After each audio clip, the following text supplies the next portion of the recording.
Well, hello there, boys and girls, and welcome back for another little episode of our Mini Metal Garage here. And today I thought we would take a look at kind of an unusual subject matter that has a small but very fervent enthusiast following, and that is mid to late 70s B-body Dodges and also early to mid 80s M-body Dodges. You no doubt, if you're a Gen Xer, you grew up watching all kinds of action adventure TV shows. The Dukes of Hazzard, Hardcastle and McCormick, the A-Team, the Fall Guy, all them shows. Every law enforcement vehicle was more than likely either a B-body or an M-body. And especially the B-bodies, they have probably gone down in history as the most abused, most destroyed, most trashed, crashed, and thrashed automobile on the planet. You have the people like Universal Studios, entities like that would buy these cars at the LA County auctions, the LA PD auctions by the gross for pennies on the dollar to use them in their movies and TV shows and then proceed to just destroy them. And because of that, their population in this day and age is dwindled to almost virtually nothing. And what's interesting is that these cars, which were once just overlooked and unloved and just considered throwaway, now all of a sudden people are interested in them. And you'd be surprised how many people are out there actively seeking these cars out, restoring them, resurrecting them. And it's really interesting to see how this once unloved car has now become, it's not a big following, but there's enough of a following out there that you have to kind of pay attention to it.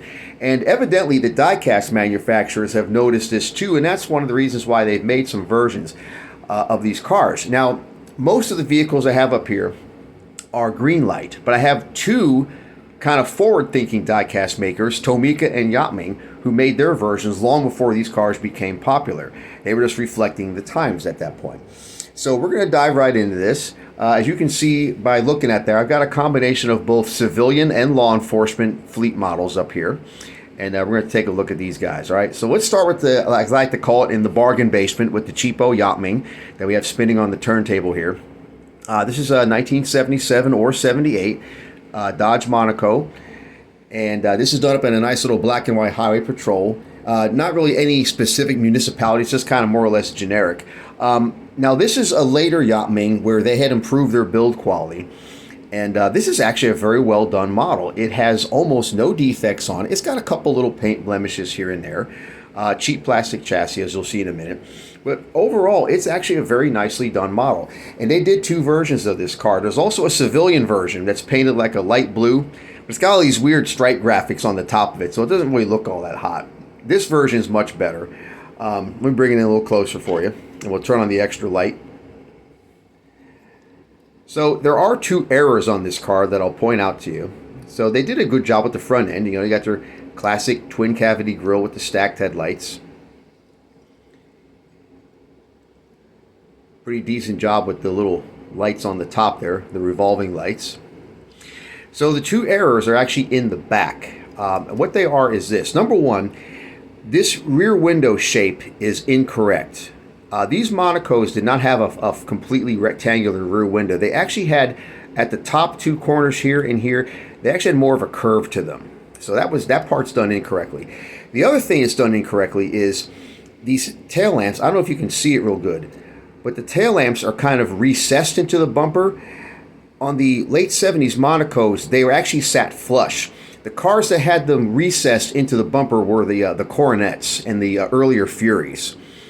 Had them recessed like that. So that's two mistakes that they made. But overall, other than that, it's a pretty decent effort.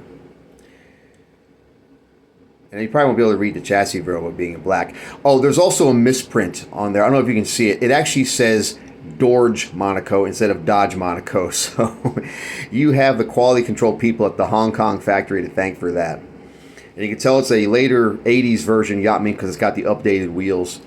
And like I said, it's actually decent build quality. Pretty good paint too, with the graphics that they did. So that's not bad. All right, now we're going to take a look at a Tomica. And you know me, I love Tomicas. I know a lot of you guys do.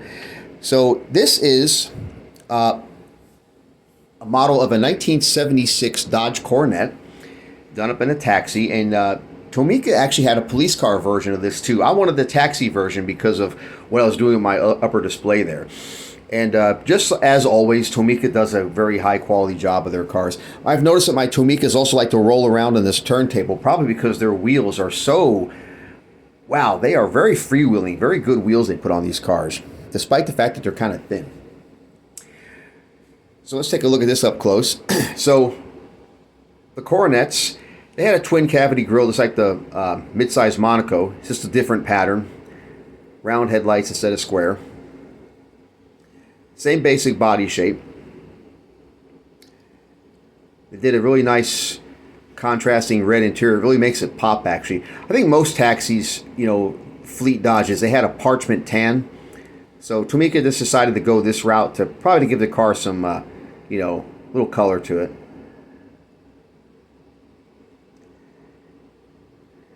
There is one blemish on this car. This one did not come in a blister. It was just a well-preserved loose car. One of the wheels has a faded spot on it, and I don't think that's from age, of course. I think that's just a mistake on the factory. I don't think that when they were applying the chrome plating to the wheels, I don't think that particular one got done right. And by the way, the taxi insignia, that's actually a sticker.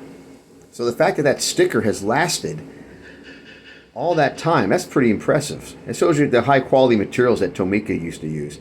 And of course, it's got the classic doors that just, you know, snick closed so beautifully. And they also make a police version, as I mentioned before, in the Tomica lineup. Very nice. All right, let's take a look at some Greenlight cars.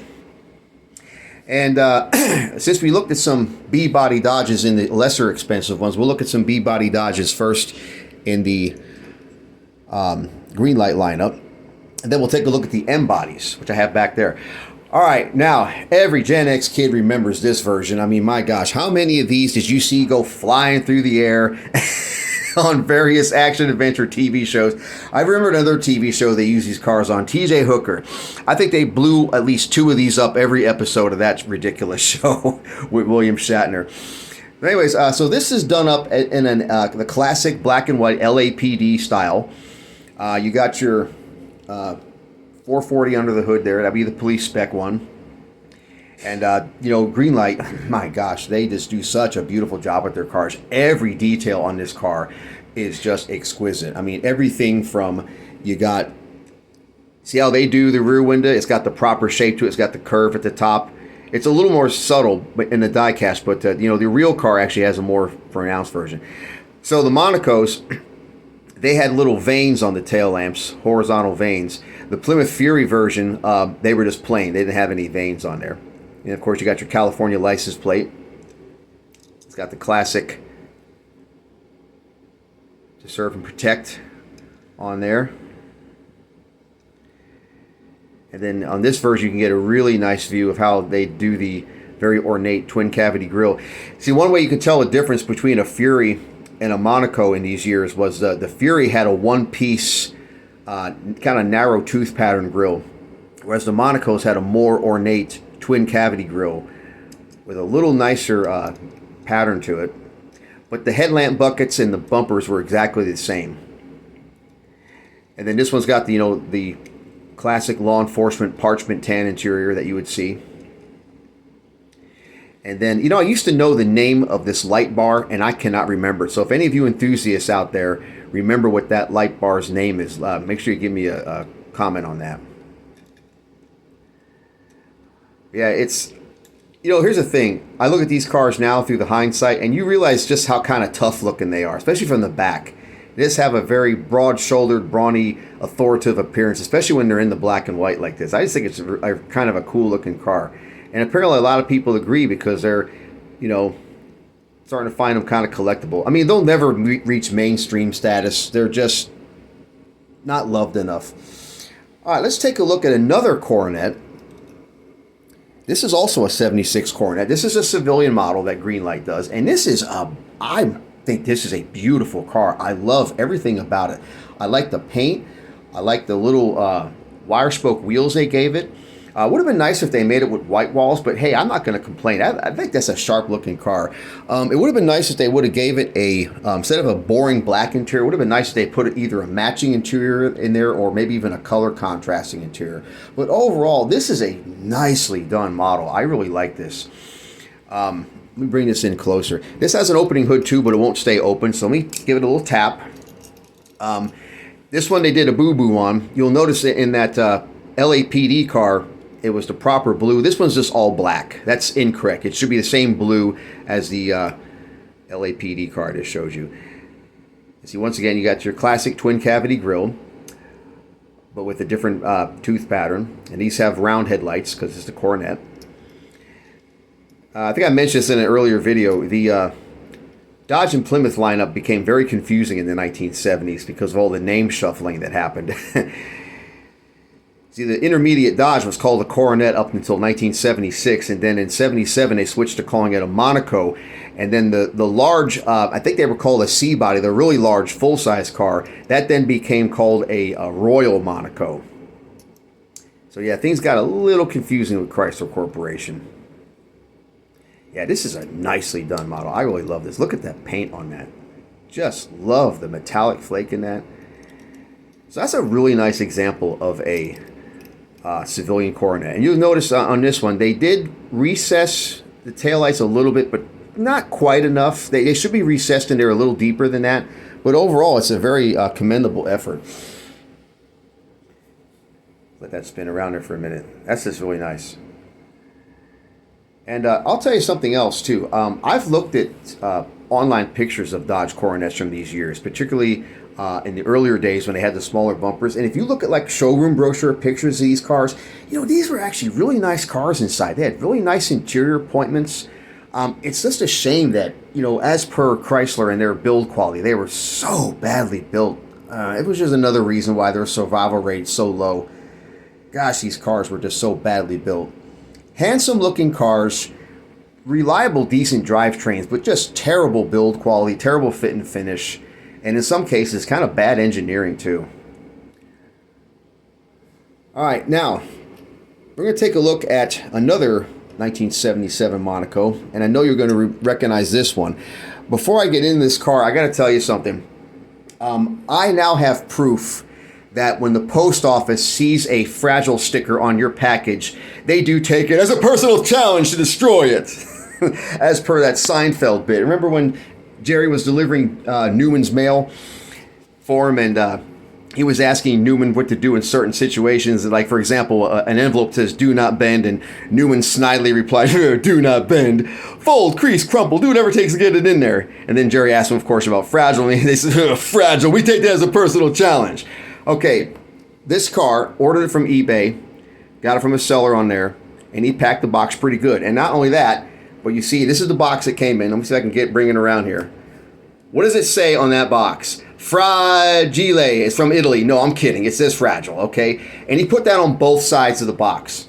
And the post office truly did take it as their personal challenge to try and wreck it, because when I got this car, despite how well that man had packed it, and despite the fact that it was in a blister pack, very well contained, they managed to dislodge the rear bumper from this car. I kid you not. This car arrived brand new in the blister with the rear bumper disconnected from the car.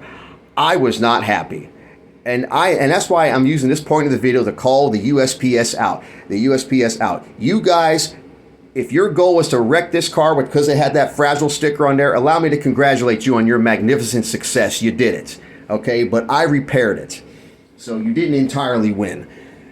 So that's my proof that the USPS truly does. When they see a fragile sticker on a box, they make it their personal mission to try and destroy whatever is inside. I have proof of that now. All right, now I've got my little rant out of the way. Let's get into this car. So, you remember the TV series Hunter, starring Fred Dryer and Stephanie Kramer, that was aired in the 80s. And for the first couple seasons, Fred Dryer was given, now I say about maybe the first 2 seasons, he had these crummy cars that they were giving him because he was kind of a renegade cop and he was always wrecking cars, and they didn't want to give him too nice of a car because he was always tearing them up. Well, around season 3, I think it was, he's had this car, and this car kind of stuck with him through pretty much the rest of the series.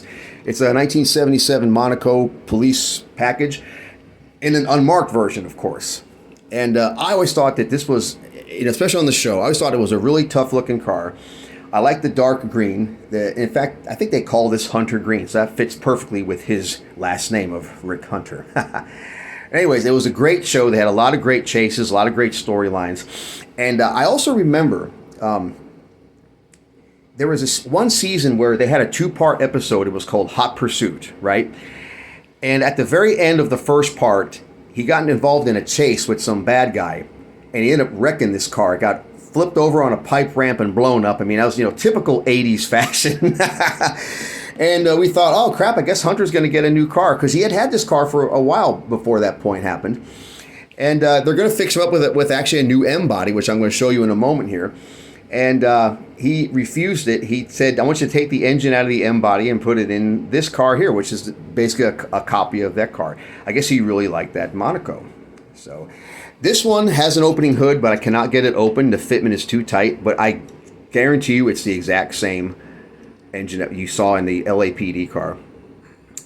I just love the details on the tail lamps there. It's really nice. Twin cavity grille. Stacked headlights. And I like how they always do a nice job with the little dog dish hubcaps. You remember the police spec vehicles, they had those wheels with the extra slots, and they used to drill little holes in the wheel covers. I guess there was a reason for that. The idea was that it would keep the wheel bearings cool. Okay, so that does it for the B bodies. Now we're going to take a look at my 2 M bodies I have. This here is actually not a Dodge, it's a Plymouth. It's a Plymouth Gran Fury. This is like an unmarked law enforcement vehicle that was very common back in the 80s. These cars were actually very well built, considering. They're like a modified version of the F-body, which from Dodge and Plymouth, which was the Valari Aspen twins. But it's much better built than those. Those were actually terrible, terrible cars. These were much better. Although, honestly, a comparable Caprice, Impala, and also Crown Victoria was much better built than even this was. But these cars also featured very prominently in 80s TV shows. Remember Cagney and Lacey? There was a whole series of M-bodies on that particular show. So not much difference between a Gran Fury and a Diplomat, which I'll show you in a minute. Like grill texture is really about it. Everything else is the same. This one's got a matching navy blue interior to match the navy blue body. It's overall a very nicely done Greenlight model. They did a really good job with the tail lamps there. Let's talk about a great movie that came out in 1990 called Short Time. It starred Dabney Coleman. So that movie has got one of the best car chases I've ever seen that involves an M-body Plymouth and Dodge like this. And the reason why I say that is because the car actually fluctuates back and forth between a Gran Fury and a Diplomat during the entire chase. It's kind of humorous. But the premise of this movie is this. Dabney Coleman plays a cop who is nearing retirement, and he wants to take it easy. But then he gets these lab results mixed up at the hospital when he goes in for a checkup, and they mistakenly tell him that he's dying of a terminal disease. So he finds out that he's got insurance that'll help pay for his son's college. It's like $300,000, which is more than enough to send a kid to college in 1990. The only problem is, though, in order for the insurance to pay out, he has to get killed in the line of duty. So he goes on a one-man mission becoming super cop to try to get himself killed in the line of duty. And one of the things he does is he involves himself in this crazy car chase with these 2 gun-running thugs driving a 1976 Catalina, and they proceed to just utterly wreak havoc on the streets of Seattle, Washington. It's actually filmed in Canada. People will recognize the Canadian scenery, but it officially takes place in Seattle, Washington. It is one of the chases I've ever seen that it's both thrilling, action-packed, and also humorous at the same time. And that's really hard to do convincingly, but they did it. I urge you to go check that movie out. It's called Short Time with Dabney Coleman, made in 1990. And as it turns out, the color of this Diplomat is about the color of the one that he drove in the movie. All right, so this is about an 83 Dodge Diplomat, very similar to the M-body Fury there. Like I said, just some differences in little details. Nice civilian version that's got a vinyl top, and also a couple other nice little details I'll show you. So this one's got the Chrysler Fifth Avenue style wire wheel hubcaps, which were very big in the 80s. See, the Dodge has a slightly different grille. Headlamp buckets, turn seals, they're the same, as are the tail lamps. And this one doesn't have any opening features, but it's just a very nicely done model. And, currently Greenlight makes a lot of different versions of M-bodies, both in Gran Fury and Diplomat nameplates. It's actually quite nice. And once again, they went with this boring black interior. I wish they would have done, like I said, either a red, a contrasting red, or something else. I don't know. I just find black interior so dull. But other than that, it's a really nicely done car. Greenlight, they always get my vote for being, good die-cast things. All right, so there we have it, guys. I gave you a lot of information in that one because, these cars are just, I don't know. I kind of have a soft spot for these cars. Like I said, it's almost, they're so abused and so destroyed. It almost makes you want to start one of those campaigns like Sally Struthers used to do. Instead of save the children, it's save the Dodges. Save them from abuse from the movie industry. It's just having fun with it. All right, guys. Hope you enjoyed that presentation. You guys take care, and I'll see you in the next video.